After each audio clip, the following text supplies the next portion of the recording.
जय श्री कृष्ण। अपि चेत सुदुराचारो भजते मामन्य भाक् साधुरेव स मंतव्यः सम्यग्यप्यवसितो हि सः। अध्याय 9 श्लोक 30। व्याख्या। कोई करोड़पति या अरबपति यह बात कह दे कि मेरे पास जो कोई आएगा उसको मैं 1,00,000 रुपये दूंगा, तो उसके इस वचन की परीक्षा तब होगी जब उससे सर्वथा ही विरुद्ध चलने वाला, उसके साथ वैर रखने वाला, उसका अनिष्ट करने वाला भी आकर उससे 1,00,000 रुपये मांगे और वह उसको दे दे। इससे सबको यह विश्वास हो जाएगा कि यह जो मांगे उसको दे देता है। इसी भाव को लेकर भगवान सबसे पहले दुराचारी का नाम लेते हैं। अपि चेत 7वें अध्याय के 15वें श्लोक में आया है कि जो पापी होते हैं वे मेरे शरण नहीं होते, और यहाँ कहा है कि दुराचारी से दुराचारी भी अनन्य भाव से मेरा भजन करता है। इन दोनों बातों में आपस में विरोध प्रतीत होता है। इस विरोध को दूर करने के लिए ही यहाँ अपि और चेत ये 2 पद दिए गए हैं। तात्पर्य है कि 7वें अध्याय में दुष्कृति मनुष्य मेरे शरण नहीं होते ऐसा कहकर उनके स्वभाव का वर्णन किया है, परंतु वे भी किसी कारण से मेरे भजन में लगना चाहें तो लग सकते हैं। मेरी तरफ से किसी को कोई मना नहीं है। कोटि विप्र बदला गहि जाहू, आए शरण तजहु नहीं ताहू। सन्मुख होई जीव मोहि जबहि, जन्म कोटि अगना सही तबहि। मानस 5:44-1। क्योंकि किसी भी प्राणी के प्रति मेरा द्वेष नहीं है, ये भाव प्रकट करने के लिए ही यहाँ अपि और चेत पदों का प्रयोग किया है। सदुराचारो भजते माम नन्य भाक्। जो दुष्ट दुराचारी संगोपांग दुराचारी है, अर्थात दुराचार करने में कोई कमी न रहे, दुराचार का अंग उपांग न छूटे, ऐसा दुराचारी है, वह भी अनन्य भाग होकर मेरे भजन में लग जाए तो उसका उद्धार हो जाता है। यहाँ भजते क्रिया वर्तमान की है, जिसका कर्ता है संगोपांग दुराचारी। इसका तात्पर्य यह हुआ कि पहले भी उसके दुराचार बनते आए हैं और अभी वर्तमान में वह अनन्य भाव से भजन करता है, तो भी उसके द्वारा दुराचार सर्वथा नहीं छूटे हैं। अर्थात कभी कभी किसी परिस्थिति में आकर पूर्व संस्कारवश उसके द्वारा पाप क्रिया हो सकती है। ऐसी अवस्था में भी वह मेरा भजन करता है, कारण कि उसका ध्येय लक्ष्य अन्य का नहीं रहा है। अर्थात उसका लक्ष्य अब धन संपत्ति आदर सत्कार सुख आराम आदि प्राप्त करने का नहीं रहा है। उसका एकमात्र लक्ष्य अनन्य भाव से मेरे में लगने का ही है। अब शंका यह होती है कि ऐसा दुराचारी अनन्य भाव से भगवान के भजन में कैसे लगेगा। उसके लगने में कई कारण हो सकते हैं। जैसे पहला, वह किसी आफत में पड़ जाए और उसको कहीं किंचित मात्र भी कोई सहारा न मिले। ऐसी अवस्था में अचानक उसको सुनी हुई बात याद आ जाए कि भगवान सबके सहायक हैं और उनकी शरण में जाने से सब काम ठीक हो जाते हैं आदि। दूसरा, वह कभी किसी ऐसे वायुमंडल में चला जाए जहाँ बड़े बड़े अच्छे संत महापुरुष हुए हैं और वर्तमान में भी हैं, तो उनके प्रभाव से भगवान में रुचि पैदा हो जाए। तीसरा, वाल्मीकि अजामिल सदन कसाई आदि पापी भी भगवान के भक्त बन चुके हैं और भजन के प्रभाव से उनमें विलक्षणता आई है। ऐसी कोई कथा सुन करके पूर्व का कोई अच्छा संस्कार जग उठे जो कि संपूर्ण प्राणियों में रहता है। सुमति कुमति सबके उर रही, नाथ पुराण निगम अस कहही। मानस 5:40-3। चौथा, कोई प्राणी ऐसी आफत में आ गया जहाँ उसके बचने की कोई संभावना ही नहीं थी, पर वह बच गया। ऐसी घटना विशेष को देखने से उसके भीतर यह भाव पैदा हो जाए कि कोई ऐसी विलक्षण शक्ति है जो ऐसी आफत से बचाती है। वह विलक्षण शक्ति भगवान ही हो सकते हैं, इसीलिए अपने को भी उनके परायण हो जाना चाहिए। 5वां, उसको किसी संत के दर्शन हो जाएं और उसका पतन करने वाले दुष्कर्मों को देखकर उस पर संत की कृपा हो जाए, जैसे वाल्मीकि अजामिल आदि पापियों पर संतों की कृपा हुई। ऐसे ही कई कारणों से अगर दुराचारी का भाव बदल जाए तो वह भगवान के भजन में अर्थात भगवान की तरफ लग सकता है। चोर, डाकू, लुटेरे, हत्या करने वाले, बधिक आदि भी अचानक भाव बदल जाने से भगवान के अच्छे भक्त हुए हैं। ऐसी कई कथाएं पुराणों में तथा भक्तमाल आदि ग्रंथों में आती हैं। अब एक शंका होती है कि जो वर्षों से भजन ध्यान कर रहे हैं उनका मन भी तत्परता से भगवान में नहीं लगता, फिर जो दुराचारी से दुराचारी है उसका मन भगवान में तेल धारावत कैसे लगेगा। यहाँ अनन्य भाग का अर्थ है वह तेल धारावत चिंतन करता है, यह नहीं है। प्रत्युत इसका अर्थ है न अन्यम भजती, अर्थात वह अन्य का भजन नहीं करता। उसका भगवान के सिवाय अन्य किसी का सहारा आश्रय नहीं है, केवल भगवान का ही आश्रय है। जैसे पतिव्रता स्त्री केवल पति का चिंतन ही करती हो, ऐसी बात नहीं है। वह तो हरदम पति की ही बनी रहती है, स्वप्न में भी वह दूसरों की नहीं होती। तात्पर्य है कि उसका तो एक पति से ही अपनापन रहता है, ऐसे ही उस दुराचारी का केवल भगवान से ही अपनापन हो जाता है और एक भगवान का ही आश्रय रहता है। अनन्य भाग होने से खास बात है मैं भगवान का हूँ और भगवान मेरे हैं। इस प्रकार अपनी अहमता को बदल देता। अहमता परिवर्तन से जितनी जल्दी शुद्धि आती है, जब तब यज्ञ दान आदि क्रियाओं से उतनी जल्दी शुद्धि नहीं आती। इस अहमता के परिवर्तन के विषय में 3 बातें हैं। पहला, अहमता को मिटाना। ज्ञान योग से अहमता मिट जाती है। जिस प्रकार से अहम मैंपन का भाव होता है वह प्रकाश मेरा स्वरूप है और एक देशीय रूप में प्रतीत होने वाला अहम मेरा स्वरूप नहीं है।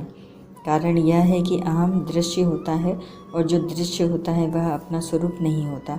इस प्रकार दोनों का विभाजन करके अपने ज्ञप्ति मात्र स्वरूप में स्थित होने से अहमता मिट जाती है। दूसरा, अहमता को शुद्ध करना। कर्मयोग से अहमता शुद्ध हो जाती है। जैसे पुत्र कहता है कि मैं पुत्र हूँ और ये मेरी पिता हैं, तो इसका तात्पर्य है कि पिता की सेवा करना मात्र मेरा कर्तव्य है, क्योंकि पिता पुत्र का संबंध केवल कर्तव्य पालन के लिए ही है। पिता मेरे को पुत्र माने, मेरे को दुख दे, मेरा अहित करे तो भी मेरे को उनकी सेवा करनी है, उनको सुख पहुंचाना है। ऐसे ही माता, भाई, भौजाई, स्त्री, पुत्र, परिवार के प्रति भी मेरे को केवल अपने कर्तव्य का ही पालन करना है। उनके कर्तव्य की तरफ मेरे को देखना ही नहीं है कि वे मेरे प्रति क्या करते हैं, दुनिया के प्रति क्या करते हैं। उनके कर्तव्य को देखना मेरा कर्तव्य नहीं है, क्योंकि दूसरों के कर्तव्य को देखने वाला अपने कर्तव्य से चूक जाता है। अतः उनका तो मेरे पर पूरा अधिकार है, पर मेरे अनुकूल चले ऐसा मेरा किसी पर भी अधिकार नहीं है। इस प्रकार दूसरों का कर्तव्य न देखकर केवल अपना कर्तव्य पालन करने से अहमता शुद्ध हो जाती है। कारण कि अपने सुख आराम की कामना होने से ही अहमता अशुद्ध होती है। तीसरा, अहमता का परिवर्तन करना। भक्ति योग से अहमता बदल जाती है। जैसे विवाह में पति के साथ संबंध होते ही कन्या की अहमता बदल जाती है और वह पति के घर को ही अपना घर, पति के धर्म को ही अपना धर्म मानने लग जाती है। वह पतिव्रता अर्थात एक पति की ही हो जाती है। तो फिर वह माता, पिता, सास, ससुर आदि किसी की भी नहीं होती। इतना ही नहीं, वह अपने पुत्र और पुत्री की भी नहीं होती, क्योंकि जब वह सती होती है तब पुत्र पुत्री के माता पिता के स्नेह की भी परवाह नहीं करती। हाँ, वह पति के नाते सेवा सबकी कर लेती है, पर उसकी अहंता केवल पति की ही होती है। ऐसे ही मनुष्य की अहंता मैं भगवान का हूँ और भगवान मेरे हैं, इस प्रकार भगवान के साथ हो जाती है तो उसकी अहंता बदल जाती है। इस अहंता के बदलने को ही यहाँ अनन्य भाग कहा है। साधुरेव स मंतव्यः। अब यहाँ एक प्रश्न होता है कि वह पहले भी दुराचारी रहा है और वर्तमान में भी उसके आचरण सर्वथा शुद्ध नहीं हुए हैं, तो दुराचारों को लेकर उसको दुराचारी मानना चाहिए या अनन्य भाव को लेकर साधु ही मानना चाहिए। तो भगवान कहते हैं कि उसको तो साधु ही मानना चाहिए। यह मंतव्य मानना चाहिए विधि वचन है, अर्थात यह भगवान की विशेष आज्ञा है। मानने की बात वहीं कही जाती है जहाँ साधुता नहीं दिखती। अगर उसमें किंचन मात्र भी दुराचार न होते तो भगवान उसको साधु ही मानना चाहिए। ऐसा क्यों कहते? तो भगवान के कहने से यही सिद्ध होता है कि उसमें कभी अभी दुराचार है, वह दुराचारों से सर्वथा रहित नहीं हुआ है।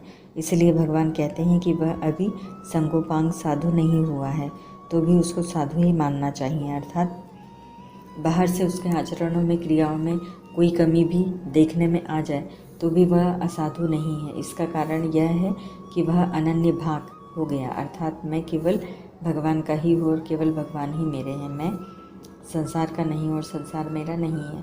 इस प्रकार वह भीतर से ही भगवान का हो गया, उसने भीतर से ही अपनी अहमता बदल दी। इसीलिए अब उसके आचरण सुधरते देरी नहीं लगेगी, क्योंकि अहमता के अनुसार ही सब आचरण होते हैं। उसको साधु ही मानना चाहिए। ऐसा भगवान को क्यों कहना पड़ा रहा है? कारण कि लोगों में यह रीति ही है कि वे किसी के भीतर की भावों को न देखकर बाहर से जैसा आचरण देखते हैं वैसा ही उसको मान लेते हैं।